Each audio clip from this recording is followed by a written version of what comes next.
चलिए, आज के क्लास में आपका स्वागत है। केमिस्ट्री के पहले चैप्टर के दूसरे क्लास में हम लोग सिलेबस के अनुसार आज स्टार्ट करेंगे। आपको पता है कि हम लोग को ठोस के बारे में पढ़ना है। ठोस के बारे में आपको बता दिया गया था एक वीडियो में, आपको पहले उसके बारे में बता दिया गया था काफ़ी कुछ। आज हम लोग नोट्स बनाना शुरू करेंगे और आप लोग यहाँ से लिखेंगे। जैसे मैंने लिखा कि पदार्थ की वह अवस्था जिसमें उसका आकार एवं आयतन दोनों निश्चित होता है ठोस अवस्था कहलाता है। इसके बारे में मैंने पहले वीडियो में आपको बताया था। अब हम लोग पढ़ेंगे ठोस के प्रकार। ठोस दो प्रकार के होते हैं, उनके गुणों के आधार पर ठोस दो प्रकार के होते हैं। जैसा कि आपको पता है कि कुछ ठोस ऐसे होते हैं जो थोड़ी सी अगर उस पर प्रहार किया जाए तो वो टूट जाते हैं। कुछ ठोस ऐसे होते हैं जो मजबूत होते हैं। कुछ ठोस ऐसे होते हैं जो तन जाते हैं। यानी उनके गुणों के आधार पर इसको दो भागों में बांटा गया है। पहला जो ठोस है उसको हम बोलते हैं क्रिस्टलीय ठोस। कौन सा ठोस? क्रिस्टलीय ठोस बोलते हैं। दूसरा जो ठोस है उसको बोलते हैं अक्रिस्टलीय ठोस। दूसरा जो है उसको हम बोलते हैं अक्रिस्टलीय ठोस। तो इन दोनों को समझने से पहले हम थोड़ा सा ठोस, द्रव और गैस में तुलना कर लेते हैं। यहाँ पे हमने लिखा है सॉलिड, हिंदी में हम लिख दे रहे हैं ठोस। यहाँ पे हमने लिखा है लिक्विड, लिक्विड का मतलब होता है द्रव। और यहाँ पे हमने लिखा है गैस, गैस का मतलब होता है कोई भी किसी भी प्रकार का धुआं, किसी भी प्रकार का वायु, ये गैस के अंतर्गत आता है। बस समझ में आया? यहाँ पे हमने लिखा है शेप। तीनों में तुलना करते हैं। शेप मतलब होता है आकार। शेप मतलब क्या होता है? आकार। तो सॉलिड का जो शेप होता है वो डिफिनेटली ज्योमेट्रिकल होता है। डिफिनेटली ज्योमेट्रिकल का मतलब ये होता है कि पूर्ण रूप से क्या होता है? पूर्ण रूप से इसका शेप निश्चित होता है। हम यहाँ पे लिख सकते हैं क्या होता है इसका शेप? निश्चित। इसका जो आकार होता है वो पूर्ण रूप से निश्चित होता है। और लिक्विड का जो आकार होता है, यहाँ पे हमने द्रव लिखा है, द्रव का जो आकार होता है यहाँ पे हमने लिखा है शेप ऑफ कंटेनर। यानी कि इसका जो आकार होता है, कंटेनर मतलब होता है पात्र। कंटेनर मतलब क्या होता है? पात्र। यानी कि जिस पात्र में हम इस लिक्विड को रखते हैं उस पात्र में क्या होता है? ढल जाता है, यानी वो ऐसा ही आकार ग्रहण कर लेता है। वहाँ पे गैस का शेप कैसा होता है? Fill the container. हमने लिखा है फिल द कंटेनर, अर्थात गैस का जो आकार होता है वो पूर्ण रूप से जिस पात्र में रखेंगे इस गैस को, पूर्ण रूप से उस पात्र में ये गैस क्या हो जाता है? फैल जाता है। अर्थात तो जितने बड़े एरिया में, जितने बड़े क्षेत्रफल में अगर गैस को हम प्रवाहित करेंगे, थोड़े क्षेत्रफल में प्रवाहित करेंगे तो उसी में वो पूर्ण रूप से फैल जाएगा। बड़े क्षेत्रफल में प्रवाहित करेंगे या बड़े कमरे में प्रवाहित करेंगे तो पूरे कमरे को क्या कर लेता है? रिच कर लेता है। दूसरा है अंतराणविक जो दूरी होती है, अंतराणविक बल होता है। इसकी बात हम करते हैं। इंटरमॉलिक्यूलर डिफरेंट के बारे में मैंने आपको बताया था। अंतराणविक बल क्या होता है? मैंने बताया था दो अणुओं के मध्य लगने वाला जो बल होता है वो अंतराणविक बल कहलाता है। अंतराणविक आणविक बल कहलाता है। इसको मैंने पिछले वीडियो में मैंने बताया था। यहाँ पे आपको लिक्विड के सबसे पहले हम ठोस के अंतराणविक बल की बात करते हैं। तो यहाँ पे हम लिखा है वेरी स्ट्रॉन्ग, यानी कि मजबूत, सबसे मजबूत। यहाँ पे हम लिख देते हैं सबसे मजबूत। दूसरा है मॉडरेट और तीसरा है वीक। यानी कि कहने का मतलब ये है कि अंतराणविक जो बल होता है वो सबसे ज्यादा किसमें पाया जाता है? ठोस अवस्था में पाया जाता है, उससे कम क्या होता है, द्रव अवस्था में पाया जाता है, और सबसे वीक यानी कि सबसे कमजोर जो अंतराणिक बल पाया जाता है वो गैस में पाया जाता है। अगला है डेंसिटी, घनत्व। घनत्व के बारे में आपको पता है कि D बराबर क्या होता है, W/V, यानी कि इकाई आयतन में जो वस्तु का भार होता है वो क्या होता है, उसका घनत्व कहलाता है। तो ठोस का घनत्व क्या होता है, ठोस का घनत्व निश्चित होता है, मस्ट ये डेंस होता है यानी निश्चित होता है। अब लिक्विड का भी, लिक्विड का घनत्व क्या होता है, क्या लिखा है, रिलेटिवली हाई होता है। इसमें हमको ये देखना है कि सबसे ज्यादा घनत्व किसका होता है, ठोस पदार्थ का होता है, उससे कम क्या होता है, किसका, द्रव का होता है, और सबसे कम जिसका घनत्व होता है वो है गैस। अर्थात आपको तुलनात्मक अध्ययन करना है तो आप बता सकते हैं कि ठोस का घनत्व सबसे ज्यादा, द्रव का उससे कम, और गैस का सबसे कम घनत्व होता है। अगला है, हम तुलना के अध्ययन में देखेंगे संपीड्यता। संपीड्यता मतलब होता है दबाव, संपीड्यता मतलब होता है दबाव। चलिए ये एक ठोस पदार्थ है, एक लकड़ी का गुटका है, ये ठोस पदार्थ है, और इसको हम क्या करते हैं, इसको ऐसे दबाते हैं, इसको क्या करते हैं, ऐसे दबाते हैं। अगर ये इसमें संपीड़ितता रहेगा तो ये दबकर जो आयताकार गुटका है ये बदल कर दूसरे आकार का हो जाएगा। लेकिन हम इसको क्या कर रहे हैं, अगर इसको फोर्सली दबा रहे हैं, इसके आकार में कोई परिवर्तन नहीं हो रहा है। अर्थात हम क्या कह सकते हैं कि इसमें संपीड़ितता नहीं पाई जाती है। इसमें क्या नहीं पाई जाती है, संपीड़ितता, यानी कि दबाव के कारण इसका आकार और आकृति में परिवर्तन नहीं होता है। वही हम देखेंगे लिक्विड में। लिक्विड में ठोस की अपेक्षा थोड़ा सा संपीड़ितता पाया जाता है, यानी इसको दबा सकते हैं, पात्र को दबाएंगे तो उसका आकार में परिवर्तन हो सकता है। और वहीं अगर हम गैस को दबाएं, किसी पात्र में अगर गैस को भरे, किसी पात्र में गैस को भरकर और गैस उस पात्र को हम दबाते हैं तो गैस के जो अणु होते हैं, जो गैस के छोटे छोटे अणु होते हैं, इनकी दूरी घट करके कम हो जाती है। इनकी दूरी घट के क्या हो जाती है, कम हो जाती है, जिसके कारण सबसे ज्यादा संपीड़ितता पाया जाता है किसमें, गैस में, उससे कम द्रव में, और सबसे कम पाया जाता है किसमें, ठोस में। अगला हम अध्ययन करते हैं तरलता। ये फ्लूइडिटी जो है, तरलता, तरलता मतलब होता है, आप जानते हो कि जैसे तरलता मतलब होता है बहाव, तरलता मतलब होता है बहाव। बहाव किसमें होता है, अगर इन तीनों में तुलना, तीनों पदार्थों में तुलना करें तो कह रहा है कि नॉन, यानी कि ठोस में बिल्कुल तरलता नहीं पाई जाती है। ठोस में बिल्कुल तरलता नहीं पाई जाती है। उसको कितने ही साल इस लकड़ी को हम रख दें तो ऐसा नहीं है कि अभी 2 दिन बाद, 5 दिन बाद, 10 दिन बाद, 12 दिन बाद इसके आकार और आयतन में क्या हो जाए, परिवर्तित हो जाए, यानी इसमें कुछ परिवर्तन नहीं होता है। अगला हमने लिखा है एसिड फ्लो, यानी कि ये क्या होता है, इसमें तरलता पाई जाती है लेकिन धीरे धीरे, ठोस से अधिक तरलता पाई जाती है, बस समझ में। लेकिन वहीं यहाँ पे लिखा है एस देन फ्लो, यानी कि गैस में तरलता सबसे ज्यादा पाई जाती है, यानी कि गैस पूर्ण रूप से क्या हो सकता है, वो तितर बितर यानी कि फैल सकता है।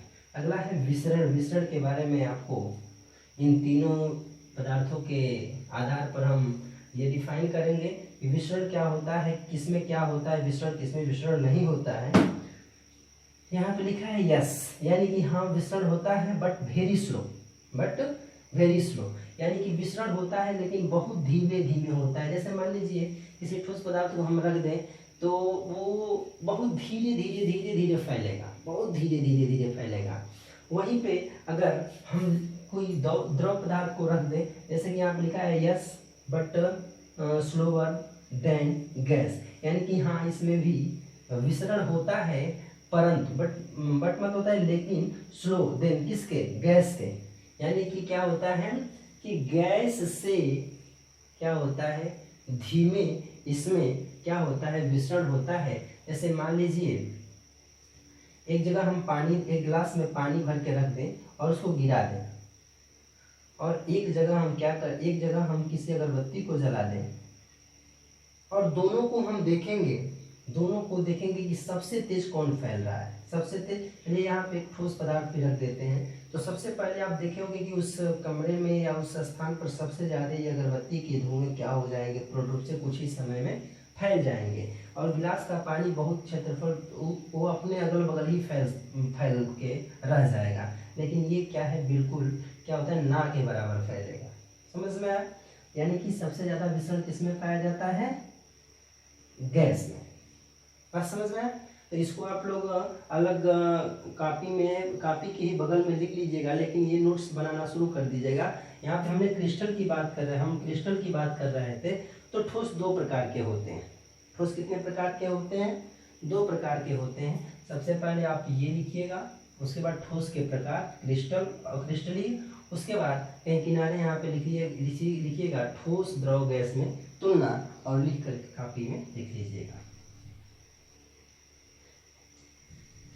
चलिए आगे देखते हैं कि हम क्रिस्टल की बात करते हैं। मैंने अभी आपको बताया कि कुछ ऐसे ठोस होते हैं जो आसानी से टूट जाते हैं, कुछ ऐसे ठोस होते हैं जो आसानी से नहीं टूट पाते हैं, कुछ ऐसे ठोस होते हैं जिनमें तन्यता गुण पाया जाता है, जैसे रबड़ हुआ।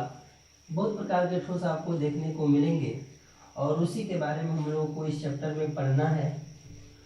और ये जनरली चीज़ें हैं, ये तो आपको दिमाग में रखना ही होगा, क्योंकि आगे इसके बारे में और बढ़िया तरीके से अध्ययन करना है सिलेबस के अंतर्गत। तो आइए हम क्रिस्टल के बारे में पढ़ते हैं। पहला है क्रिस्टलीय ठोस। क्या है? क्रिस्टलीय ठोस। यहाँ पे थोड़ा सा क्रिस्टलीय ठोस और एमॉर्फस सॉलिड। एमॉर्फस सॉलिड क्या होता है और क्रिस्टलीय ठोस होता है? क्रिस्टलीय ठोस, इन दोनों के बारे में हम लोग पढ़ेंगे। तो आइए, क्या होता है क्रिस्टलीय ठोस और अक्रिस्टलीय ठोस, इसके बारे में हम लोग पढ़ेंगे कि वे ठोस पदार्थ जिनके अवयव कणों का क्रम निश्चित होता है। इसका जो परिभाषा है उसका परिभाषा बनेगा, यहाँ पे मैं लिख दे रहा कि वे ठोस पदार्थ जिनके अवयवी कणों की व्यवस्था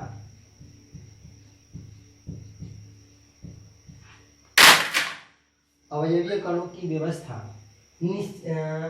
एक ज्यामिति के आधार पे होता है, ज्यामितिकल होता है, या अवयवीय कणों की व्यवस्था निश्चित होता है, हम कह सकते हैं निश्चित होता है।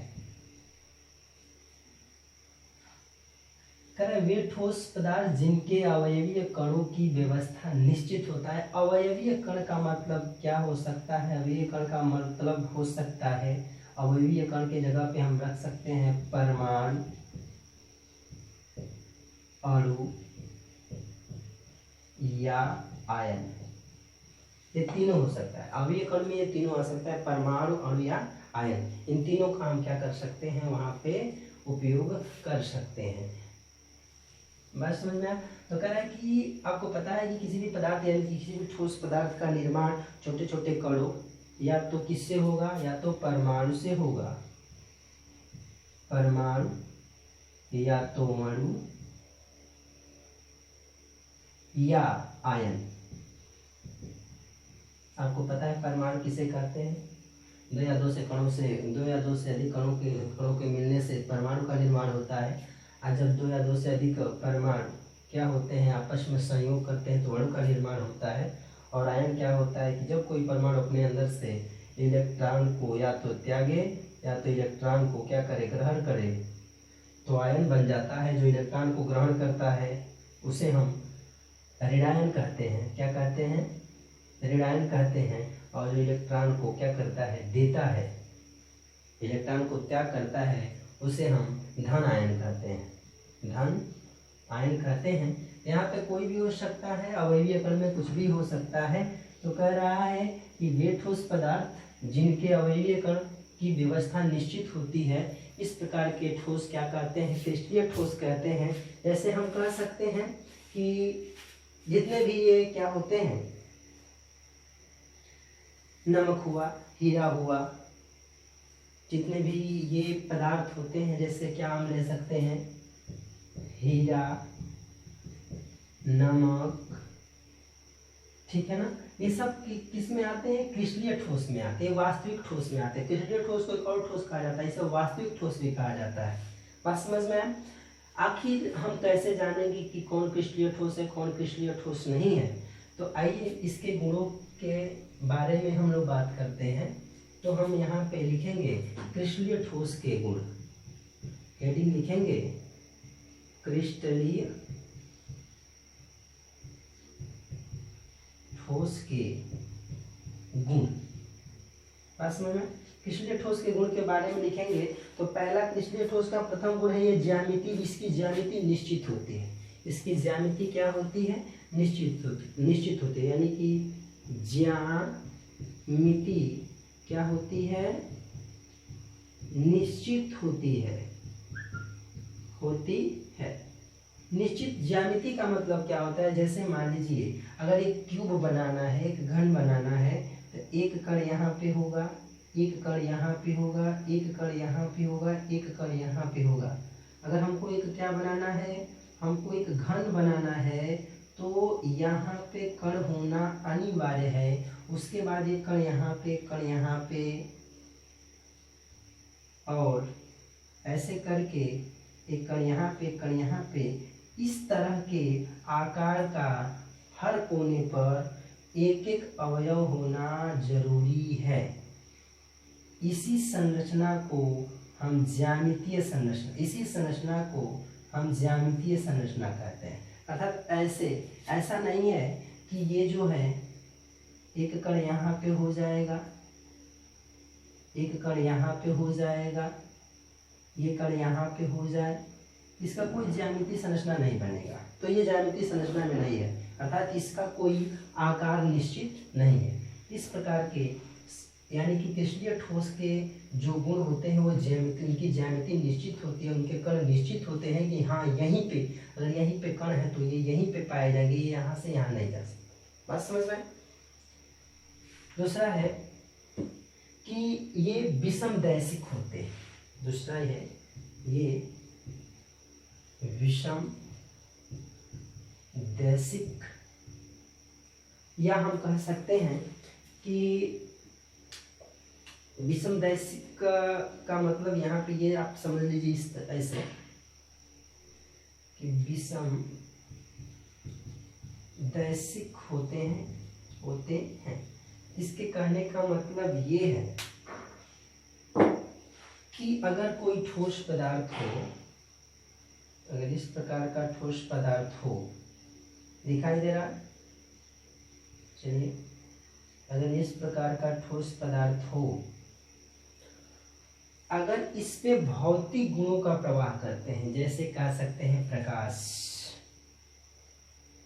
किसी ऊर्जा, किसी धारा, यानी कि धारा, प्रकाश, ऊर्जा का अगर इस पे प्रवाह करते हैं तो जिस रास्ते से करेंगे वो उधर ही मूव करते, उसी रास्ते से ये क्या करता है, चला जाता है। अगर इस धारा को अगर यहाँ से हम प्रवाह करेंगे तो ये यहाँ से फ्लो होगा, यानी कि विभिन्न विभिन्न दिशाओं से क्या हो सकता है, निकल सकता है।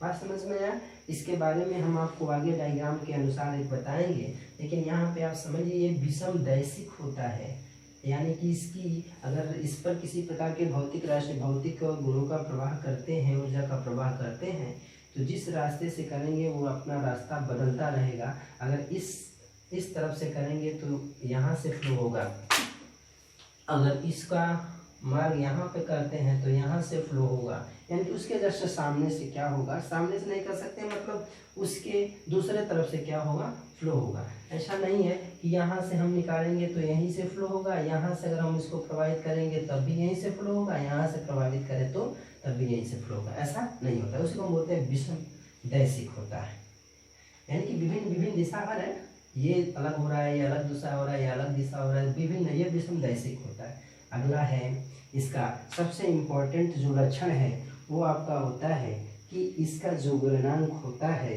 वह निश्चित होता है। सबसे मेन पॉइंट क्रिस्टलीय ठोस का यही होता है कि इसका जो गलनांक होता है, गलनांक निश्चित होता है। गलनांक क्या होता है? निश्चित होता है, गलनांक निश्चित होता है। कहने का मतलब ये है कि अगर नमक NaCl का अगर गलनांक 1400 डिग्री सेल्सियस है, मान लेते हैं कि अगर 1400 डिग्री सेल्सियस है, तो ऐसा नहीं है कि वह 1300 डिग्री सेल्सियस पर ही गल सकता है, ऐसा नहीं है। उसको हम 1400 डिग्री सेल्सियस टेम्परेचर देंगे तभी जाकर यह NaCl क्या होगा, द्रव अवस्था में बदलेगा। बात समझ में? अर्थात इसका गलनांक क्या होता है, निश्चित होता है। इस प्रकार के गुण रखने वाले ठोस को हम क्रिस्टलीय ठोस कहते हैं। इसको एक और चीज हम एक जनरली रूप में ये भी बोलते हैं कि ये ठोस वास्तविक ठोस कहलाते हैं। वास्तविक, ये ठोस वास्तविक ठोस कहलाते हैं। बात समझ में? वीडियो ज़्यादा लंबा हो जाएगा, इसलिए छोटा छोटा वीडियो बना के हम आपको प्रोवाइड कराते रहेंगे। इतना आप लोग लिख लीजिएगा, इतना आप समझ लीजिएगा। अगला मैं हेडिंग आपको बताऊंगा अक्रिस्टलीय ठोस किसे कहते हैं।